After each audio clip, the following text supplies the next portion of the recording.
boa noite. O acesso a serviços bancários tem sido cada vez maior e mais amplo. Isso também devido ao acesso à internet, que também é cada vez maior entre as pessoas. Mas isso faz com que os crimes, principalmente envolvendo fraudes bancárias, também sejam cada vez maiores em números. Não só esses tipos de crime, como também tantos outros assuntos envolvendo a internet, como, por exemplo, o Marco Civil, que tem sido discutido na Câmara dos Deputados, ainda não aprovado, mas uma espécie de legislação ainda a ser criada em torno do assunto. Você sabe o que é Marco Civil? Se você conhece, participe com a gente. Se não conhece, também ligue, participe. Você vai poder tirar todas as suas dúvidas hoje com a gente. Quem conversa hoje conosco no Ação Nacional é o Dr. Hélio Bressan, delegado do DEIC, da Delegacia de Meios Eletrônicos de São Paulo, e também Dr. Márcio Cotes, advogado especialista em crimes digitais. Boa noite e obrigada pela presença, Dr. Hélio. Dr. Márcio. Boa noite, Karina. Boa noite, Dr. Márcio. É uma satisfação muito grande estar aqui com vocês. Eu que agradeço, Dr. Boa Márcio. noite, obrigado pelo presença. convite. Imagina. Você pode participar por meio do nosso telefone, que é o 19-3871-9620, ou então mandando e-mail para açãonacional@tvseculo21.org.br. A gente também já começa esse programa perguntando para você que está em casa, você confia na segurança na internet? Você tem esse hábito? Você que utiliza a internet para fazer vários tipos de serviços, não só os bancários, você confia na internet? Ligue para a gente ou mande e-mail, participe, dê a sua opinião ou então a sua sugestão. Gostaria de começar conversando com o Dr. Hélio sobre a questão das ocorrências envolvendo especificamente fraudes bancárias. É grande ainda esse tipo de ocorrência? Tem aumentado, doutor?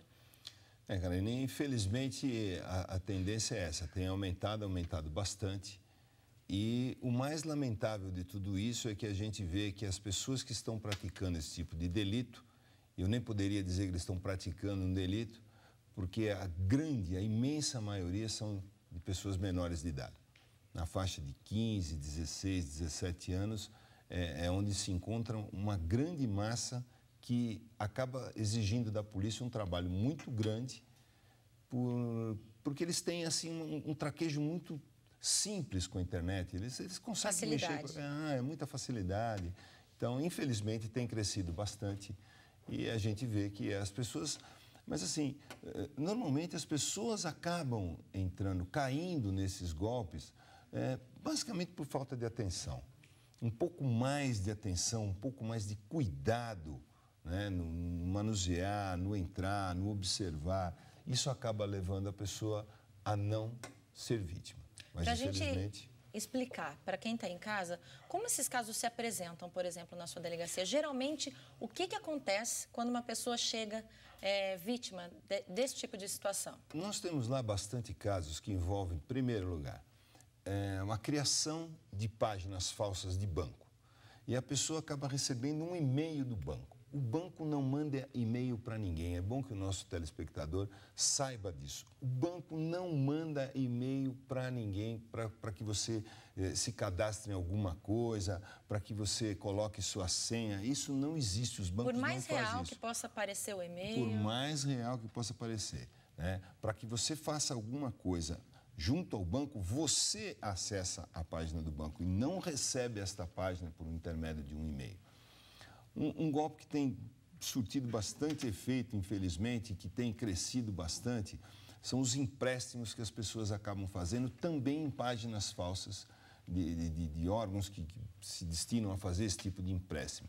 Então, normalmente, o que eles fazem? Tem uma página falsa dizendo que é a financeira XYZ e a pessoa acaba entrando lá, passa todos os seus dados, passa todas as informações, pedindo um empréstimo, sei lá, de 10, de 5, de 15 mil reais.